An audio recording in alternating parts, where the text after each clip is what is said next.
after that little technical hiccup there. Sometimes stuff is a little bit weird with the computer.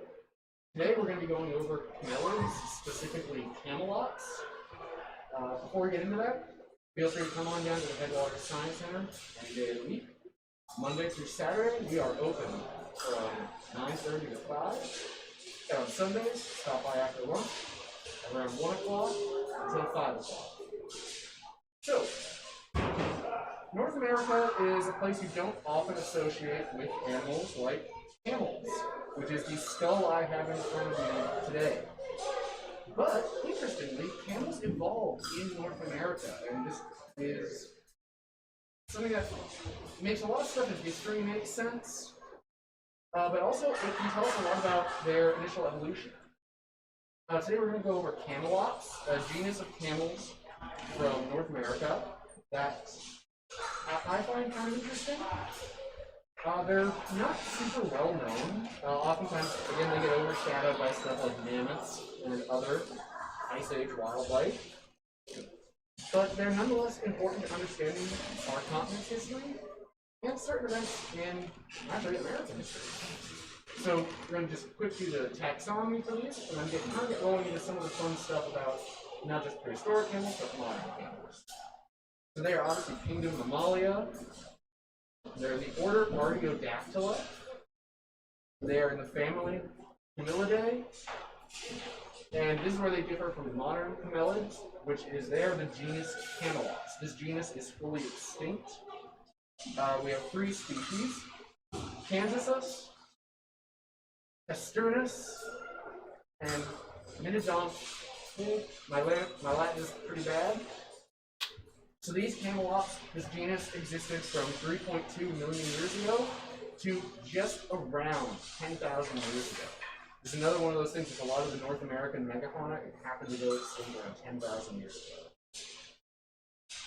ago. So in their biology, these animals were quite large, anywhere from 1,800 to 2,200 pounds, so well over a ton, and almost in some cases potentially 2 tons. Modern camels aren't actually that much behind them. Modern camels can weigh up to 1,300 in the case of dromedary camels, which is pretty big. Oftentimes people think they're only about the size of a horse. They're much larger.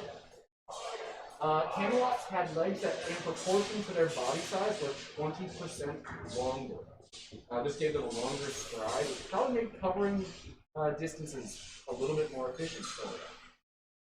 The presence of humps in some species of Camelops is uncertain, but we do know others, like Asternus, definitely did have humps, which is really cool. We'll get into why. They had a mixed plant diet of shrubs and bushes mostly, maybe plucking a bit from low-hanging trees. And they had these signature camel wide feet.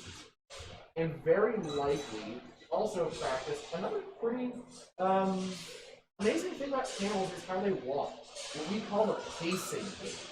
The pacing gait is different than what your dog does, where the front leg, let's say on the right side, moves forward, the back leg on the right side is pushing backwards, whereas then the front left leg would be pushing backwards, and the back left leg would be lifting forward. In the pacing gait, the left front and left hind leg swing forward at once, and then the right front and hind leg would then swing forward next. It's a little bit less stable than a loping gait, but is a bit more efficient, and camels compensate for that by having quite large feet, which give a bit more stability on uneven surfaces. So, another thing we're going to talk about with camels is what exactly is in the hump. A lot of times you'll hear it stated as water. That's false. Camels actually store fat in their hump, which allows them to maintain basically a supply of nutrients, as camels live in harsh environments where food may not always be available. And also water is available here, and it's a good way to store water as well. So their humps are large, concentrated, basically lumps of fat. And we can tell some camelas have these humps based on spines on their vertebrae, which support part of the hump. It is one of the things in modern camel skeletons we know. So when we look at prehistoric camels, we can determine whether they do or do not have it. As not all modern camelids have humps.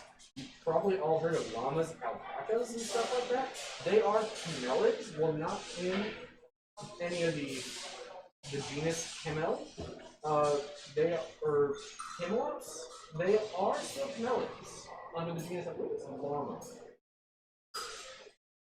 So another really cool thing about camels is they evolving in North America.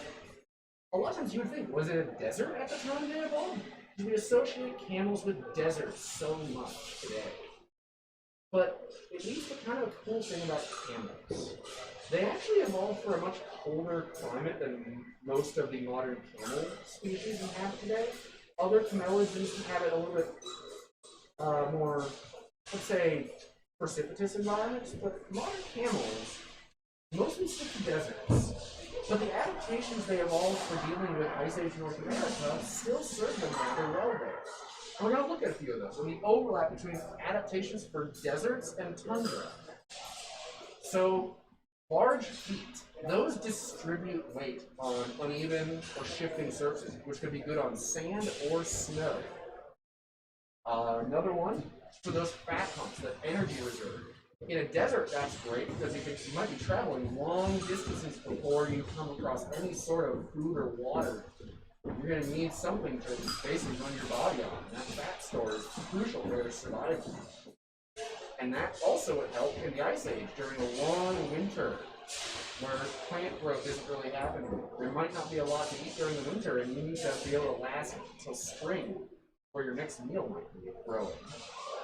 So in the large body size of camels, that helps stabilize body temperature. And camels have a really great adaptation of their body fat tends to concentrate in the hump, which means they don't have body fat in other places insulating themselves. So in hot climates, they're able to lose heat more efficiently. And in cold climates, modern Bactrian camels, despite living in the Gobi Desert quite prominently, do still deal with temperatures of -30 degrees, which we got pretty close to that in the past few weeks up here. And the way they compensate for that is by having thicker body hair covering their body, which helps insulate them. So the last adaptation I'm going to talk about here for overlapping ones, though, is long eyelashes. Camels are quite well known today for having these long eyelashes, and those help keep sand out of their eyes. Those also help with snow. When snow is very fine and gets blown around, it's a lot similar to sand. And protecting your eyes is quite crucial. You know what? I'm going to go over one more adaptation. If you've seen modern camels, you might have noticed they can kind of shut their nostrils. That's a great adaptation for keeping sand out, and probably would work really well for keeping snow out of their nose too. So, we've gone over the hump being a fat store, and why that is useful, and why it's useful that it's concentrated in one space in modern camels. But we're also going to talk about something with camels is that the modern camelids are interesting in the fact that the living species, the extant species, either have a domestic relative or are they themselves feral domestic animals. There are actually no wild dromedary camels, which are the one hoofed camel left in the wild. Those are basically feral domestic camels that have been re-released after a wild population went extinct. There are wild Bactrian camels still, but they're far outnumbered by modern feral Bactrians. And in South America, for the camelids there, the vicuña is the wild relative of the llama, and the guanaco is the wild relative of the alpaca. And humans and camelids have a pretty long history together. They're a pretty old domestic animal and pretty crucial for a lot of human history. So camels have also interacted with American history in a pretty crucial way. In the late 1800s, the U.S. cavalry needed a way to transport materials, goods, food across the Southwest.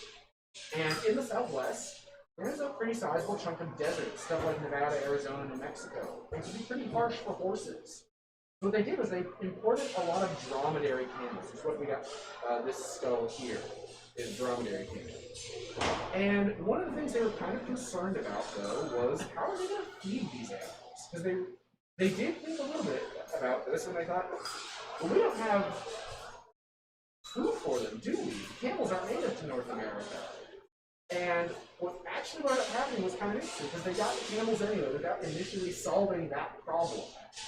The camels started eating some of the plants in North America that most other herbivores avoid, like creosote bushes and saltbush, which, ironically, the cavalry was ignorant to this at the time, but that's exactly some of the types of plants these animals evolved eating. So those camels did rather well for themselves, although with advancements in automobile and train technology, the camel caravan across the Southwest became obsolete, and those camels were thankfully not euthanized, but they were actually released into the desert and survived for a number of years.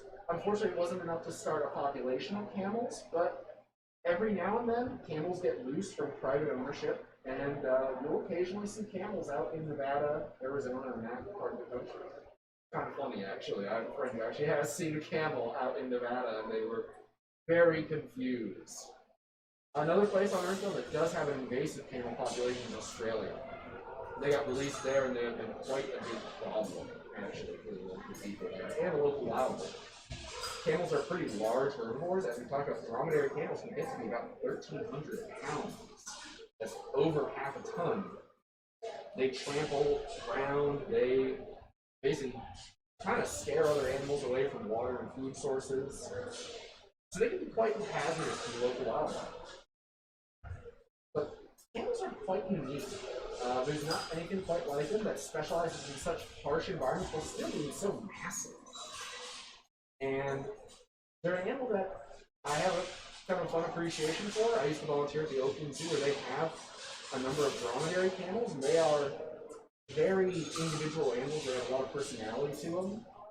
And there's something to see when they're just moving around. If you ever get the chance to be around these animals, I recommend it.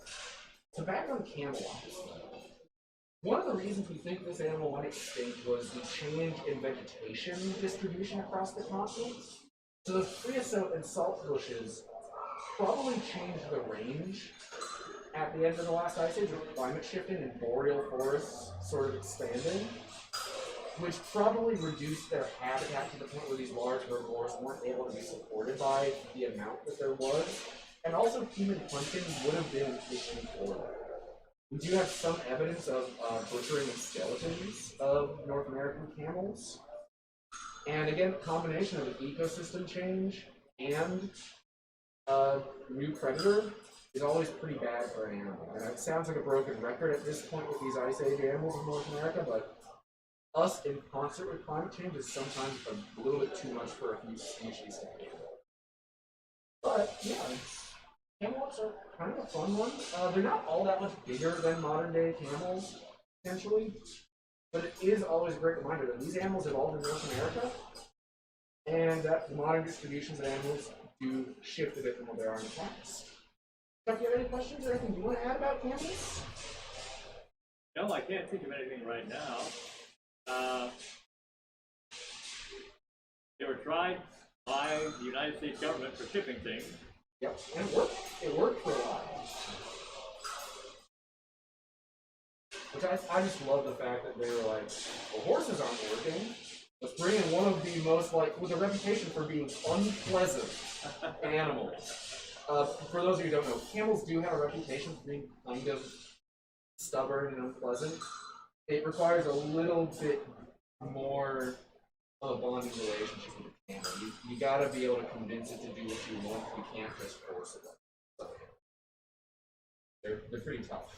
So they will put up with a lot before they do what you want.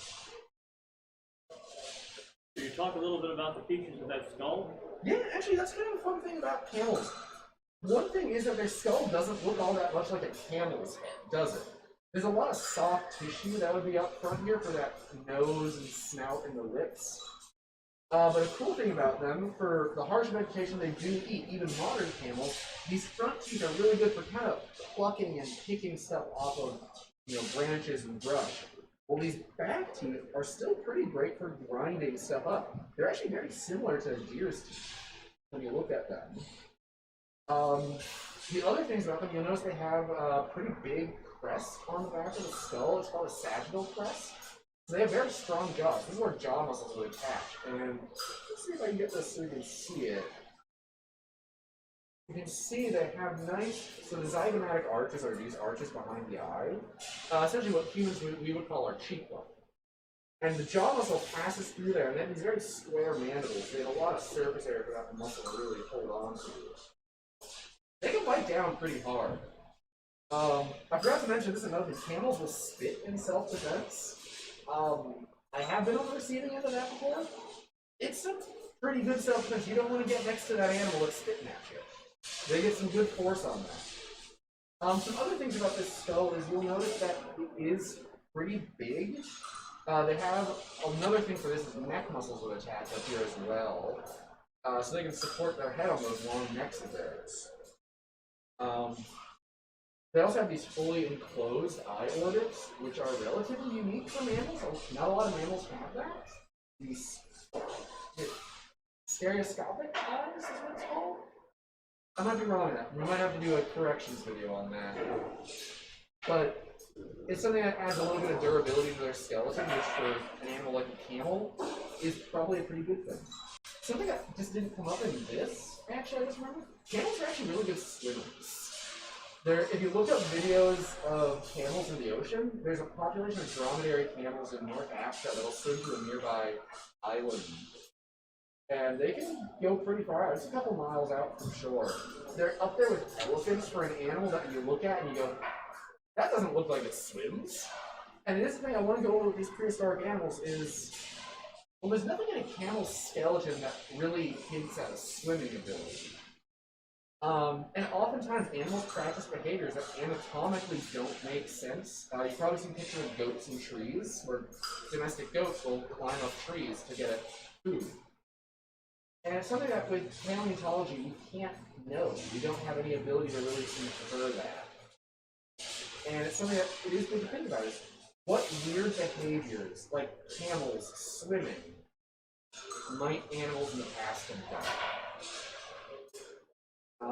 Other than that, so my next live stream is oh yeah, actually Chuck, you got something? What's faster, a horse or a camel? The horse is going to be faster, but if you're just doing a walking caravan, I believe we talked about this yesterday or the day before, is that it's not all that by much when they're walking. Running speed, the horse will almost always outpace the camel, but just if you're traveling across the desert at a walking pace, you're only like 3 hours behind the horse on a camel?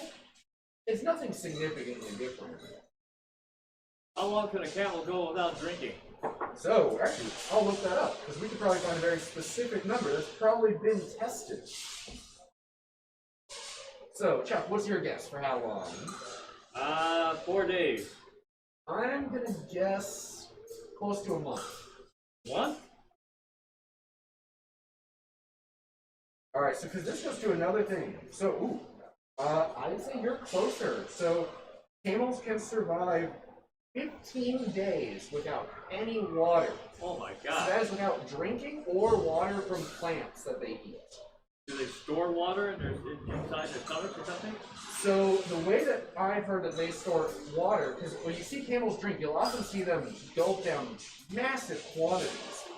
Their blood cells are actually a little bit more elastic, so they can store more basically liquid water and oxygen and stuff in them. The other thing with them is that they store, that big fatty hump can help store a little bit more water as well. And they're very efficient. So camels can actually, their body temperature changes throughout the day. They don't have a stable temperature. I think one of the other things is they can lose approximately 25% of their water weight. So 25% of the water in their body can be lost, and they don't succumb to typical symptoms of dehydration. Which, just for reference, if you lost 25% of the water in your body as a human, you would be very dead by that point. Well before 25% is when we drop Most animals are not as tough as camels. They are some of the most biologically durable animals on this planet. They will handle all sorts of stuff. And how much can the average camel carry?